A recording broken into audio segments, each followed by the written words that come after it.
Let's talk about the 5 most common balance sheet mistakes that we see when we do this analysis, when we work with businesses and we look at their balance sheet and the interpretation thereof.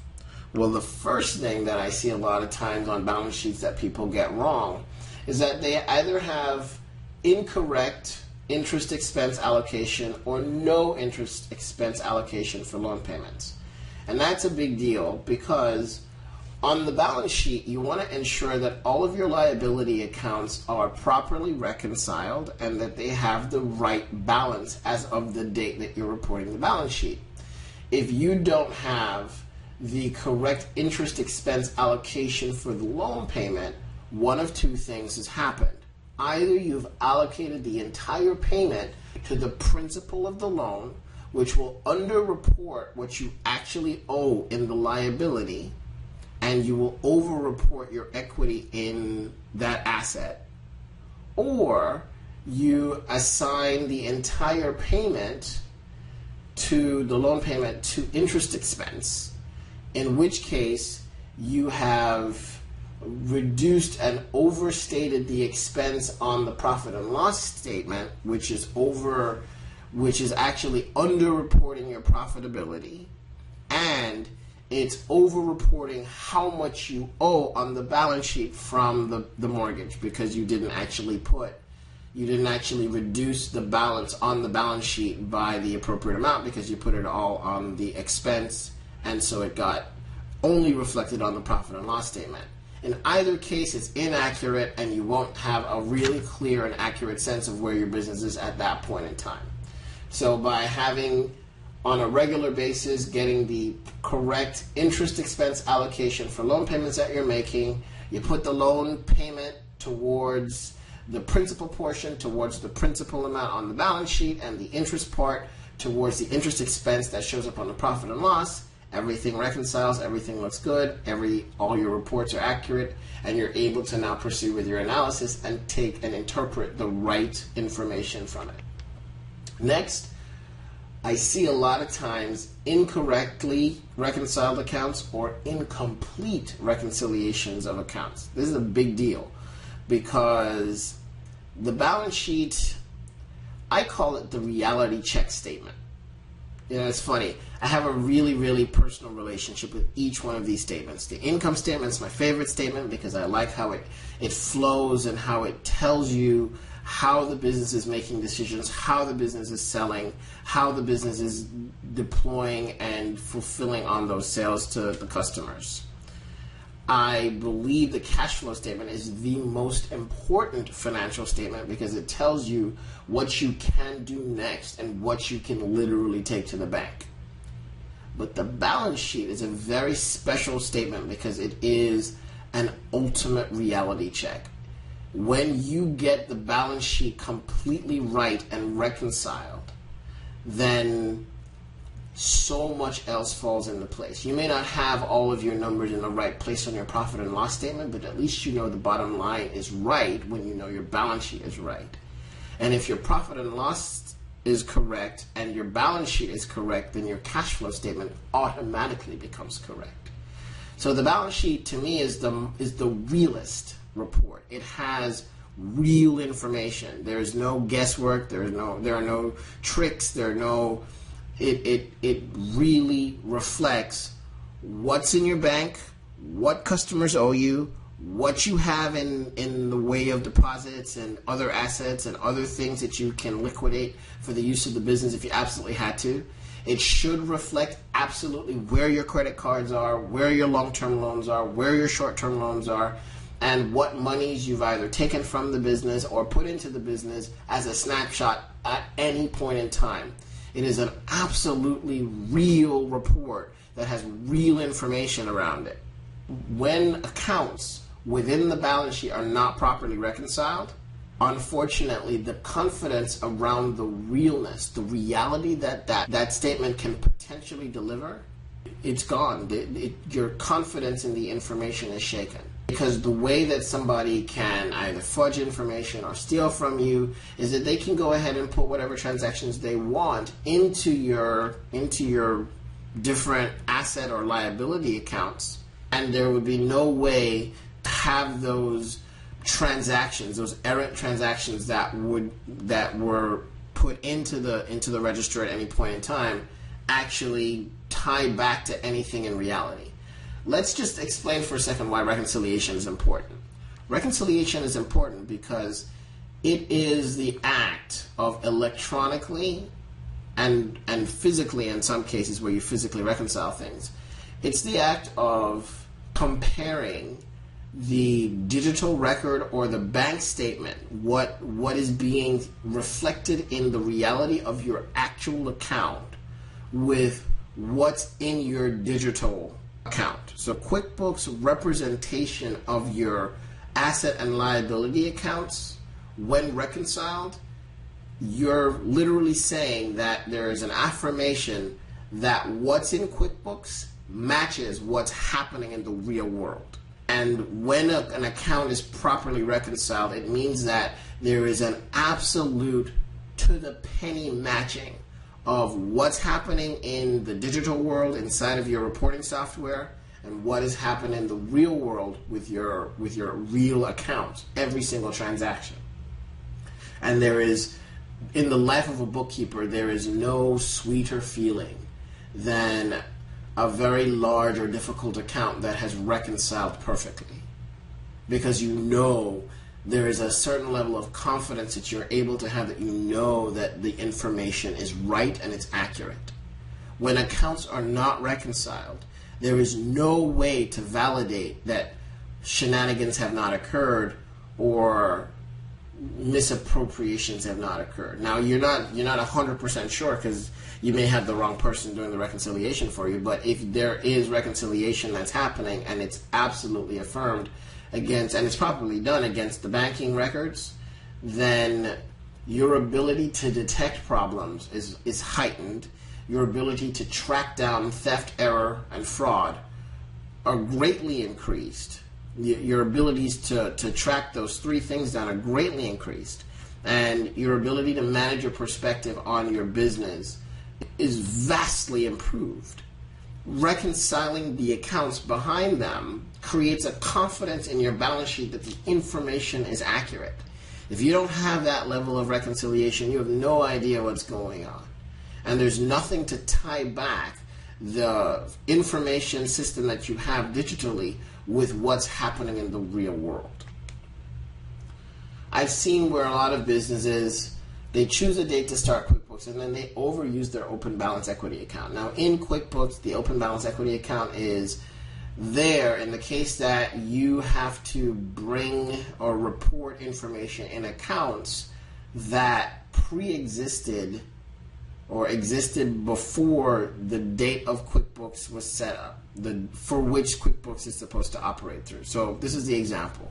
If you say that your start date for QuickBooks is April 30th, 2012, and you set up all of your QuickBooks and you've begun to reflect all of the accounts, and then there's a magical account that you've not entered into QuickBooks, but it existed in your world before April 30th, 2012. It existed before that, and it had an existing balance on the date that QuickBooks started. You would actually create the account and put a balance on that account, and the way that QuickBooks would balance that account is that it would make an entry to this open balance equity, because it's saying that you had an account that had a balance on it the day that QuickBooks actually began to be recorded in for this particular system, and that account pre-existed the day that you're starting the system. So this is a legitimate use of the open balance equity. Where I see it going awry is when people don't necessarily know how to class transactions, so they just decide to put whatever to open balance equity because they know that the transaction can go in, and if they're not reconciling, then it's something that they can just hit and it doesn't really scream at them or it doesn't make any kind of error. I get really leery when I see open balance equity accounts above a certain threshold. What we want to see is, to the best of your ability, You want to go back as far as you can, getting as many of the active accounts that you use in your business on a regular basis to be reflected in your QuickBooks, so that you are very, very sparing with the use of this facility in being able to engage and analyze your ongoing work. Confusion regarding retained earnings and equity. And we spent some time talking about equity earlier in the module. What I wanted to say here was, it's important for you to know that retained earnings are a subset of the equity section of the balance sheet. So again, there are three parts of the equity in the equity column. You have the capital investment on either the part of the owner or subsequent investors. You have the member draw, where you are able to see the disbursement of funds to either members, partners, or investors in the company. And then you have the retained earnings of the firm, and this is where you see the carry forward or the representation of previous profit that has been realized by the business but not necessarily distributed, and has been kept by the business and continues to move forward in time. So the retained earnings is again a subset of equity, and it's a part of what gets reflected in the equity section of the balance sheet. And then finally, a lot of times I see business owners, when they're recording their assets, so they buy a car, and even though they may have paid $1,000 for it, they know that it's worth $3,000, and so they go ahead and record what the thing is worth versus what they actually paid for it. And a lot of times I hear they are applying for a bank loan or something, and so they need to have a balance sheet that reflects their property's actual value because they want to be able to get a loan.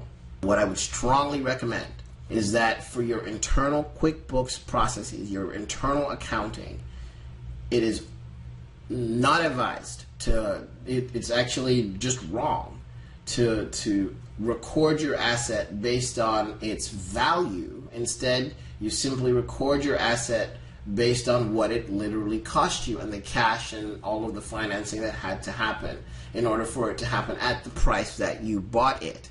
If you are going to present a balance sheet to a banker or somebody else that reflects the market value of the assets that you are having under your control, that's fine. Don't dilute or pollute your current financial recording system with that reporting. And what you'll also want to do is just make a note to yourself, or asterisk it somewhere, create an asterisk somewhere that says that the asset values that you're reporting on that balance sheet are market value, not cost value, not cost basis. It's very important that you continue to track your cost basis internally, and that you track any improvements made to those assets over time, so that you can work with your accountant to effectively represent whatever the transactional value is when it comes time to either depreciate the asset effectively or even dispose of it, and have that recorded properly. It also matters if you ever sell the asset as part of something bigger. It's a big determination in developing your taxable income and making sure that there are no errors there. So you'll want to internally, for your purposes within your books, ensure that you always record things by their cost basis.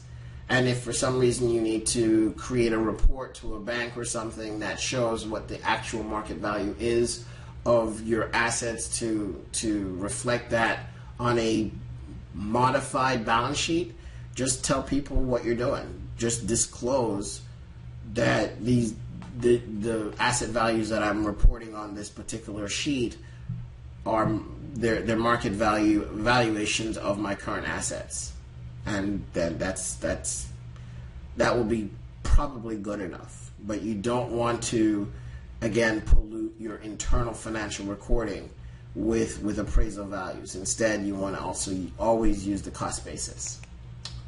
Okay, so here's what we covered in today's module. We covered the definition of the balance sheet. We covered understanding the different parts of the balance sheet, specifically the areas around assets, liabilities, and equity. And we talked about the 5 most common mistakes that we see when interacting with balance sheets. Here's your action list for this module.